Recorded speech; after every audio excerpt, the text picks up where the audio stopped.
Dans les couloirs, des tonnes de denrées et des chambres froides pleines à craquer. À quelques heures de la rentrée scolaire, la cantine centrale de Bordeaux est en pleine effervescence. Pas de repos pour la centaine de salariés. Tous les repas doivent être livrés à temps dans les écoles lundi matin. Nous passons d'une production l'été pour les centres de loisirs et les personnes âgées de 3-4 000 repas par jour à 23 000 repas par jour. Donc c'est effectivement un choc assez important, sachant que les débuts d'année scolaire sont toujours un peu compliqués parce qu'il y a généralement une croissance des effectifs d'environ 3%, mais ça met bien une dizaine ou une quinzaine de jours à se stabiliser. Soit près de 500 repas supplémentaires chaque jour à préparer, car Bordeaux est victime de son attrait. Rien que cette année, près de 12 classes ont dû être ouvertes pour faire face à la croissance démographique. Au menu de la rentrée, tarte au fromage, aiguillettes de poulet et carottes bio. Et le bio à la cantine est devenu le premier challenge des collectivités depuis quelques années.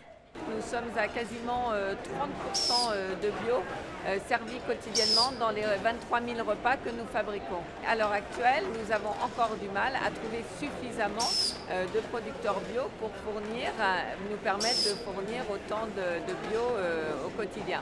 Ultra moderne, cette centrale a beaucoup investi pour améliorer l'offre alimentaire. Cette année, des menus végétariens seront systématiquement proposés. Les viandes 100% françaises, souvent locales, sont dorénavant cuites à basse température pour respecter davantage le produit.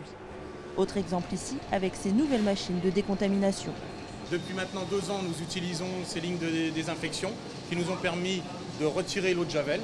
Nous désinfectons par un système d'immersion ou d'aspersion à l'ozone qui nous permettent de transférer les denrées qu'on considère comme sales dans 2 locaux après de travail. Ouvert en 2004, le centre doit aujourd'hui s'agrandir pour faire face à la demande. 95% des enfants scolarisés mangent à la cantine à Bordeaux et Mérignac. Le prochain challenge, bannir les barquettes plastiques souvent décriées dans les cantines pour les remplacer par des contenants en cellulose.